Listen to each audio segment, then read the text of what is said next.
नमस्कार मेरे प्रियजनों, मैं doctor Aamir Shahid Ansari, MD dermatologist, पिछले 1 साल से प्रैक्टिस में हूँ। आज ये वीडियो वर्ल्ड विटिलिगो डे यानी कि विश्व विटिलिगो दिवस के तौर पर एक ग्लेनमार्क फार्मास्यूटिकल्स प्राइवेट लिमिटेड द्वारा चलाए गए अभियान का एक हिस्सा हूँ, जिसमें कि रोगी जागरूकता हम लोग की एक पहल। आप भी अगर इसका लाभ उठाना चाहते हैं तो अवश्य उठाएं। इस अवसर का प्रयोग करते हुए मैं आप तक सत्य, प्रोत्साहन और परिवर्तन का संदेश पहुंचाना चाहता हूं। विटिलिगो यह त्वचा की एक ऐसी स्थिति है जिसमें हमारी पदार्थ बनाने वाली कोशिकाएं यानी कि मेलानोसाइट्स नष्ट हो जाती हैं, यानी कि उनका डिस्ट्रक्शन होता है। विटिलिगो एक तरह का त्वचा रोग है और कुछ भी नहीं। इस बीमारी में हमारी लड़ाकू कोशिकाएं हमारी त्वचा में पदार्थ बनाने वाली कोशिकाओं को नष्ट कर देती हैं और जिस हिस्से में ये रिएक्शन होता है वो सफेद पड़ जाता है। तो ये एक स्वप्रतिरक्षित बीमारी है, यानी कि एक ऑटो इम्यून बीमारी है। वैसे तो विटिलिगो कई कारणों से होता है, लेकिन आमतौर पर जो सबसे कॉमन इसका कारण पाया गया वो है स्वप्रतिरक्षित रोग यानी कि ऑटो इम्यूनिटी। और जैसे कि अन्य ऑटो इम्यून बीमारियां पाई जाती हैं रिश्तेदारों में, वैसे ही विटिलिगो भी 20 से 30% रिश्तेदारों में हो सकता है।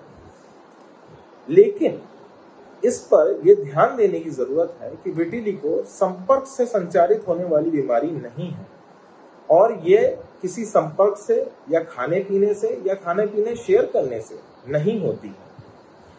त्वचा में अन्य प्रकार के सफेद दाग होते हैं, लेकिन सभी विटिलिगो नहीं है और ये एक विशेषज्ञ ही बता सकता है कि ये विटिलिगो है या कि अन्य सफेद दाग। अब मैं श्रोताओं को इसके उपचार के विकल्पों के बारे में बताना चाहता हूँ। उपचार का लक्ष्य स्थिति के प्रसार को सीमित करना, नियंत्रित करना होता है। ये बीमारी कभी भी जड़ से खत्म नहीं हो सकती, क्योंकि ये एक ऑटो इम्यून बीमारी है और कोई भी ऑटो इम्यून बीमारी जड़ से खत्म नहीं हो सकती। इसके लिए इसको सीमित करना, नियंत्रित करना ही हम लोग का सबसे बड़ा लक्ष्य होता है। विटिलिगो के उपचार अलग अलग होते हैं, जो कि उसकी संख्या, उसकी साइट यानी कि वो कहाँ पे है और उसके अन्य बीमारियों का उसकी सम्मिलित होना ये बताएगा कि कौन सा हम लोग इसका उपचार चुनें। और जबकि हम लोग उपचार की बात कर रहे हैं तो हम लोग को एक चीज समझना होगा, वह है विटिलिगो के साथ मानसिक रोग, सामाजिक बहिष्कार और अन्य तरह के मिथक जो कि इस बीमारी में पीड़ित रोगी को और भी रोगी बना देते हैं। इसमें लोगों को छुआछूत से फैलने वाली बीमारी बताया जाता है विटिलिगो को, जबकि ऐसा नहीं है। ये संपर्क से संचारित होने वाली बीमारी ही नहीं है। ये सिर्फ एक ऑटो इम्यून बीमारी है और ये फैल नहीं सकती किसी भी सफेद खाने पीने से या फिर खट्टा खाने पीने से भी नहीं फैलती। इसका संक्रमण कभी भी फैल नहीं सकता। विटिलिगो में अन्य उपचार उपलब्ध हैं, जिसमें कि सबसे ज्यादा कॉमन चिकित्सा उपचार यानी कि मेडिकल ट्रीटमेंट है। इसके अलावा संकीर्ण यूवी बैंड थेरेपी यानी कि नैरो बैंड यूवीबी ये भी मौजूद है और आधुनिक दवाएं और आधुनिक उपचार जैसे कि जीन थेरेपी, सर्जिकल थेरेपी या भी उपलब्ध है। विटिलिगो एक ऑटो इम्यून बीमारी है और सिर्फ दवा इसको रोक नहीं सकती।